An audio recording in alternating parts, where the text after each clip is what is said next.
आलु गाइस हाम्रो आलु नि नानी हाम्रो आलु धेरै फल्यो खाने हो भन् नानी खाने हो भन्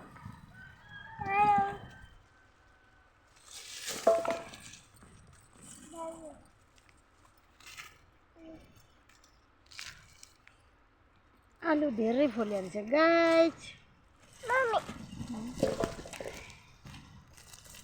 जाडो नानी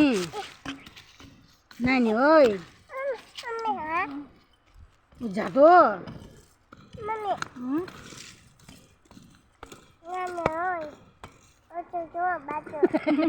नानी ओइ जाडो भन्छ नभन्नु के भन्नु